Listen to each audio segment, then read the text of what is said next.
the desegregation decisions and other type of legislation and Supreme Court decisions depends upon changing the white man's mind.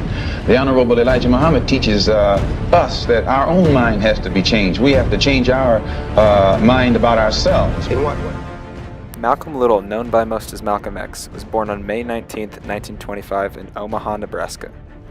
He was one of 8 children of Earl and Louise Norton Little. Earl was a Baptist minister and also was an avid enthusiast of black nationalism, and his mother, Louise Norton, a stay-at-home mom. His early life was changed for the worst when his home was burned to the ground by the Black Legion in 1929. Then, Malcolm's father died only 2 days later in what was ruled as a streetcar accident. Louise Norton Little had a mental breakdown and was admitted to Kalamazoo State Hospital.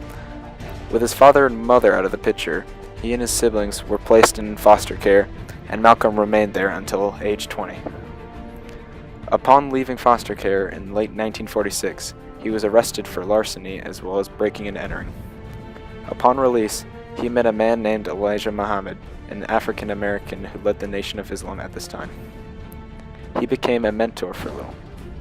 Muhammad's thesis that the white man is the devil, with whom blacks cannot live, was heard by Little, and ultimately drove him to join too. He changed his name to Malcolm X upon his entry into the Nation of Islam. As a member, Malcolm became outspoken and eventually took a lead role as a Muslim minister. Malcolm X wed Betty Sanders, who changed her name to Betty X to show acceptance of Malcolm's ways of life and practice. They had 6 daughters who were all named after powerful figures throughout history, including his mentor, Elijah Muhammad. He took a prominent role as a human rights activist and lived by this quote: "You can't separate peace from freedom because no one can be at peace unless he has his freedom." His message wasn't making the impact he wanted, so he aligned himself with the Black Panther organization. They believed in gaining equality with both force and action. He met his end in 1965 when he was killed by several men discharging firearms at a speech of his. So I remain Malcolm X as long as there is a need to protest and struggle and fight against the injustices that our people are involved in this country. Malcolm X was the leader of the Afro-American Unity. The Afro-American Unity was an organization that fought for black rights by using the armed forces as self-defense. They also used riots and nonviolence to fight for their equality rights. Malcolm was also a big influence on the Black Panther Party. Whites are inherently the enemy of blacks, and they have to defend themselves through any means necessary. But after Malcolm was enlightened at Mecca, he believed that both blacks and whites could live together in peace. He instilled ideas of black nationalism in the black community that is still seen today.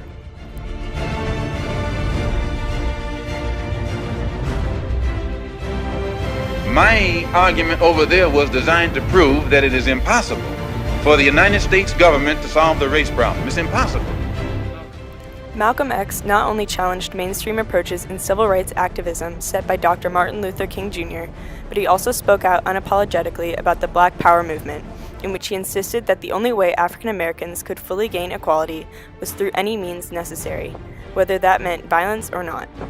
It was not until after his spiritual pilgrimage that his philosophy changed to instead center on nonviolent means to achieve equality. This transformation not only strengthened the civil rights movement, but also gave a stronger, more demanding voice to those fighting against racism. And saying nothing in the UN about the racist practices that are manifest every day against Negroes in this society. Even in South Africa, those Africans aren't faced with bayonets and aren't faced with police dogs. I would be not a man.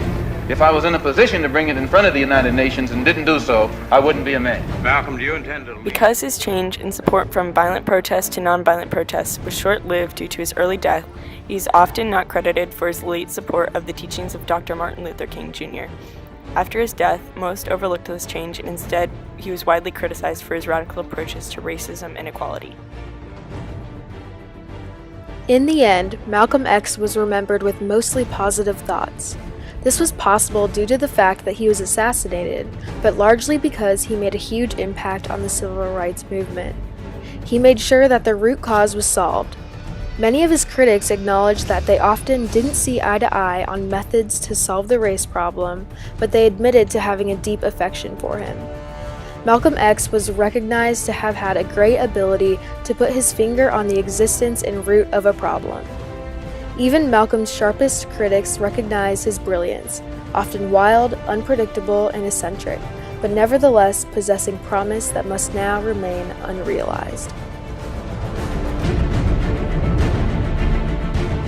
In conclusion, society has learned a lot from watching Malcolm X over the course of his life. This is the story of a man that came from nothing to become one of the most influential and controversial men in the history of our nation. Malcolm X was a very strong advocate for the equality of African Americans in the United States, and later in his life he became a strong advocate for the rights of all people, no matter the color of their skin.